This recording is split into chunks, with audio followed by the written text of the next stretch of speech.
주님의 평강이 심령에 가득하시기 바라겠습니다. 오늘 말씀은 히브리서 1장 1절에서 2절입니다.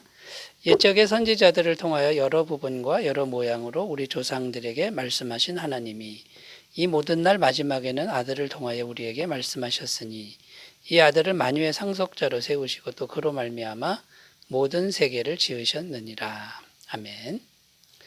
어제까지는 히브리서의 전반적인 주제들을 살펴보았습니다. 오늘부터는 히브리서 말씀을 한 절씩 한 절씩 좀 더 구체적으로 살펴보면서 은혜를 나누도록 하겠습니다. 어제도 말씀드렸듯이 히브리서는 기독교 유대인들에게 주는 그런 편지의 글이죠. 그 내용이 뭐냐면 아무리 힘들어도 절대로 유대교로 돌아가서는 안 된다. 이것이 핵심 주제입니다. 왜냐하면 예수님은 유대교에 비해서 너무나도 탁월하신 분이다라는 겁니다. 이건 비교할 수도 없는 그런 존재라는 것이죠. 그래서 히브리서는 예수님의 탁월성을 계속 증명하는 내용으로 되어 있는데 오늘은 그 첫 번째 주제로 하나님의 말씀에 대한 것이다라는 겁니다. 구약시대든 신약시대든 하나님은 항상 말씀하시는 분으로 나타납니다. 그러나 그 말씀이 차이가 있다라는 겁니다. 그래서 구약 말씀, 구약 성경 말씀, 신약 성경 말씀 동일한 하나님의 말씀이지만 공통점이죠. 그러나 엄청난 차이가 있다. 자, 어떤 의미에서 그런지 하나씩 살펴보면서 오늘은 은혜를 나누도록 하겠습니다. 자, 첫 번째는요. 말씀의 전달자가 다르다. 말씀의 전달자가 큰 차이가 있다라는 것이죠. 1절에 보면 옛적의 선지자들을 통하여 여러 부분과 여러 모양으로 말씀하신 하나님이 이렇게 되어 있죠. 옛적 이렇게 나오는데 구약시대를 의미합니다. 그러니까 구약시대에는 누구를 통하여 말씀하셨느냐면 선지자들을 통하여 말씀하셨다. 이런 내용이 됩니다. 또 그런데 2절에 보면요. 이 모든 날 마지막에는 아들을 통하여 우리에게 말씀하셨으니 자, 이 모든 날 마지막은 신약시대를 의미합니다. 신약시대는 누구를 통하여 말씀하셨냐면 아들을 통하여 말씀하셨다. 곧 예수님을 통하여 말씀하셨다. 이제 이런 내용이 되는 거죠. 자, 여기 보면 이제 먼저 공통점이 있는데 구약시대든 신약시대든 하나님은 계속 말씀하고 계신 분이다. 이게 이제 공통점이라는 겁니다. 그런데 차이점이 있습니다. 구약시대는 선지자들로 말씀하셨고 신약시대는 아들 예수님을 통해서 말씀하셨다.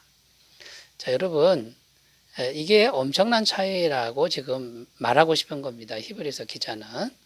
자, 선지자들이 훌륭하죠. 구약시대 사람들 또는 유대인들은 이 선지자들을 대단한 존재로 여겼습니다. 하나님의 종들이잖아요. 그러나 그 선지자들도 역시 우리와 똑같은 인간이라는 것이고 그 다음에 죄인이라는 겁니다. 그런데 여러분 예수님은 어떤 분입니까? 예수님은 하나님이시라는 겁니다. 그 하나님이시고 죄가 없으신 분이고 말씀이신 분이다. 말씀 자체이신 분이다라는 거죠. 그러니까 선지자들이 훌륭하긴 해도 선지자들도 죄인인 것이고요. 그러나 예수님은 인간으로 오신 예수님은 하나님 자체이시다. 이런 차이가 있다라는 겁니다. 요한복음 1장 1절 태초에 말씀이 계시니라 이 말씀이 하나님과 함께 계셨으니 이 말씀은 곧 하나님이시니라. 이 태초의 말씀이 예수님이신 것이죠. 또 히브리서 4장 15절 우리에게 있는 대제사장은 우리의 연약함을 동정하지 못하실 리가 아니요 모든 일에 우리와 똑같이 시험을 받으신 이로되 죄는 없으시니라. 예수님은 우리와 똑같이 세상에서 인간으로 사셨으나 죄가 없는 분이다. 이렇게 나오고 있습니다. 그러니까 여러분 얼마나 큰 차이가 있는 겁니까? 그러니까 신약시대에 죄가 없으신 하나님이 직접 하신 말씀과 또 구약시대에 죄인인 선지자들이 하는 이 말씀은 동일한 하나님의 말씀이지만 엄청난 차이가 있다라는 것입니다. 자, 그런데 여러분 우리는 지금 어떤 존재입니까? 우리 안에 예수님을 영접해서 예수님을 모시고 살고 있는 존재 아닙니까? 그러면 여러분 우리가 어떤 은혜를 받은 겁니까? 하나님 자체를 마음에 모시고 살아가는 그런 존재들이라는 거예요. 그러니까 세상에서 가장 탁월하신 그 예수님을 마음에 모시고 사는 존재가 이제 우리들입니다. 물론 우리 육신의 눈으로 보면 연약합니다. 죄인입니다. 보잘것 없습니다만 예수님을 모시고 있으면 하나님이 우리와 함께 하시는 것과 같다라는 겁니다. 자, 그러니까 다시 구약시대로 돌아가시겠느냐, 다시 유대교로 갈 수가 있겠느냐, 그건 정말 어리석은 일이다. 정말 안 되는 일이다. 지금 히브리서는 이렇게 말씀하고 있다라는 겁니다. 그리고 여러분, 우리가 아무리 세상에서 어렵고 힘들게 살아도 역시 우리 마음이 예수님 모시고 있으니 그것을 자랑스럽게 여기고 감사하면서 오늘도 용기를 내서 살아가야 될 줄로 믿습니다. 첫 번째, 말씀의 전달자가 다르다. 이런 차이가 있다라는 것이고, 두 번째 주제로 가보겠습니다. 두 번째는 성령님의 역사하심이 다르다라는 것입니다.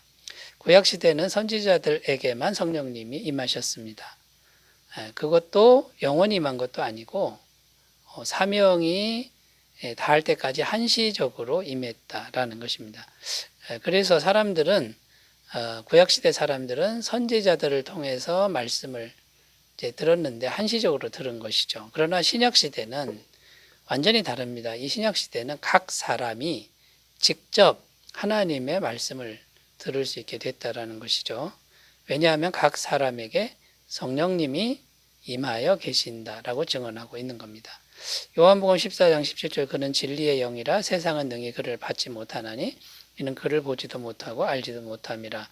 그러나 너희는 그를 아나니 그는 너희와 함께 거하심이요 또 너희 속에 계시겠음이라.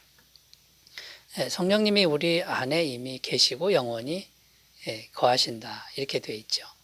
그러니까 이제는 선지자를 통해서 말씀을 듣는 게 아니라 내 안에 계신 성령님을 통해서 하나님의 말씀을 들을 수 있게 됐다라는 겁니다. 자, 근데 여기서 전제 조건이 있는데 기도가 필요합니다. 기도해서 성령님께서 조명하여 주셔야 된다. 빛을 비춰 주셔야 하나님의 음성을 구분할 수 있다라는 것이죠. 그래서 성령님, 이 성령님의 역사하심이 우리 안에서 일어나면 얼마든지 하나님의 음성을 들을 수 있다라는 것입니다. 자, 그래서 구약시대의 성령님의 역사하심은 제한적이고 한시적이었으나 신약시대의 성령님의 역사하심은 무한하고 영원하고 또 각 사람에게 얼마든지 있을 수 있다. 이제 이런 말씀이 되겠습니다. 자, 그러면 여러분, 이제 성령님이 우리 안에서 역사해야 되는데 먼저 성령을 받아야 되겠죠. 그 성령님을 받으려면 예수님의 십자가 보혈을 믿는 길, 그 한 길 외에는 없다라는 것입니다. 사도행전 2장 38절 베드로가 이르되 너희가 회개하여 각각 예수 그리스도의 이름으로 세례를 받고 죄사함을 받으라. 그리하면 성령의 선물을 받으리니. 그러니까 예수님 피를 믿고 죄사함 받으면 성령의 선물 그냥 주신다라는 것이죠. 이것을 받게 된다.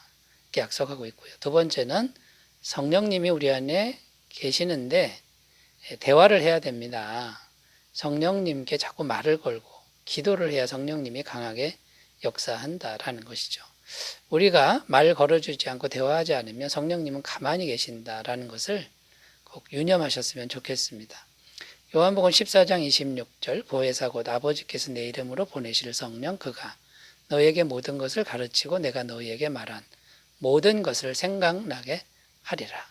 성령님이 역사하시면 말씀이 깨달아지고 생각난다 이런 의미고요. 고린도전서 2장 10절 오직 하나님이 성령으로 이것을 우리에게 보이셨으니 성령은 곧 모든 것 곧 하나님의 깊은 것까지도 통달하시느니라. 성령으로 보이셨다. 뭘요? 하나님의 뜻을. 성령님만이 하나님의 깊은 걸 통달하신다. 성령님만이 우리에게 제대로 말씀해 주실 수 있다라는 것입니다. 자, 여러분, 이제 신약시대는 이렇게 성령님의 역사하심이 각자 개인에게 무한정 이렇게 얼마든지 열려져 있는데 이런 은혜를 받아놓고도 다시 유대교로 돌아가겠느냐, 다시 세상으로 돌아가겠느냐, 이제 이런 질문입니다. 절대로 그렇게 해서는 안 되겠죠. 자, 여러분, 날마다 성령 충만 구하시고 성령님을 의지해서 하나님의 뜻을 잘 분별해 가시는 복된 삶이 되시기 바라겠습니다. 세 번째 주제로 가보겠습니다. 세 번째, 구약은 예수님에 대한 예언이고 신약은 예수님에 대한 성취다라는 겁니다. 지금 구약 말씀과 신약 말씀이 어떤 차이가 있는가? 엄청난 차이가 있는데 구약은 예수님에 대한 예언입니다. 아직 성취된 게 아니죠. 그러나 신약은 예수님의 예언이 완전히 성취된, 말씀이 성취됐다, 이제 이런 의미가 됩니다. 신구약 성경을 한마디로 얘기하라 그러면 예수님 이렇게 얘기할 수 있습니다. 그러면 구약은 뭐고 신약은 뭐냐? 그러면 구약은 오실 예수님, 아직 안 오신 거죠. 앞으로 예수님이 오신다 이런 내용이고, 신약은요 오신 예수님, 이미 오셔서 말씀을 성취하신 예수님, 이렇게 됩니다. 그러니까 여러분, 신구약 성경은 둘 다 예수님을 가리키고 있습니다. 그러나 차이가 있다라는 거죠. 요한복음 5장 39절, 너희가 성경에서 영생을 얻는 줄 생각하고 성경을 연구하거니와 이 성경이 곧 내게 대하여 증언하는 것이니라. 그러니까 구약 성경도 예수님을 가리키고 있고요, 신약 성경도 예수님을 가리키고 있습니다. 그러나 엄청난 차이가 있는 것이죠. 그래서 여러분, 구약 성경을 버리라는 게 아닙니다. 구약 성경도 예수님을 가리키고 있으니 신약 성경의 빛 안에서, 신약 성경의 그 시각으로 구약 성경을 읽어야 예수님이 보인다라는 겁니다. 그래서 구약 성경도 예수님, 앞으로 예수님이 오신다 예언인데, 신약 성경을 읽고 나서 구약 성경을 읽을 때 이 구약 성경이 다 살아있는 말씀이 된다라는 것이죠. 구약 성경에 보면요, 예수님의 동정녀 탄생, 이사야 7장 14절에 이렇게 나오고요, 예수님 탄생 시기도 나오고 있고, 탄생 장소, 미가서 5장 2절에 베들레헴이라고 이렇게 나오고 있고요. 그 다음에 예수님의 제자가 배신하는 이야기도 구약 성경에 나옵니다. 십자가에서 못 박히시는 것, 구약 성경에 나옵니다. 부자의 묘에 장사되신 것, 그 다음에 부활하시는 것, 승천하시는 게 전부 구약 성경에 다 기록되어 있습니다만 앞으로 이럴 것이다 라는 겁니다. 그러나 신약은 그 실체가 와서 이것이 다 성취된 이제 그런 말씀이 된다라는 것이죠. 그러니까 여러분, 구약 성경도 하나님의 말씀이고 신약 성경도 하나님의 말씀입니다. 그리고 다 예수님을 가리키고 있습니다. 우리가 열심히 읽어야 되겠죠. 그러나 신약 성경의 빛 안에서 구약 성경도 같이 읽으셔서 말씀을 완성해 가시는 귀한 삶이 되셨으면 좋겠습니다. 자, 오늘은 신구약 말씀의 공통점과 차이점에 대해 살펴보았는데, 예수님이 곧 말씀이시다는 거, 그 예수님이 말씀의 완성자라는 거, 여러분 이 귀하신 예수님 믿는 것을 자부심으로 알고 잘 인내하시기 바라겠습니다. 기도합니다. 하나님 아버지, 우리가 늘 읽고 듣는 말씀이 예수님이라는 것을 우리가 잊지 않게 하시고 하나님 이 자부심으로 인내하며 살아가도록 도와주옵소서. 예수님 이름으로 기도드립니다. 아멘.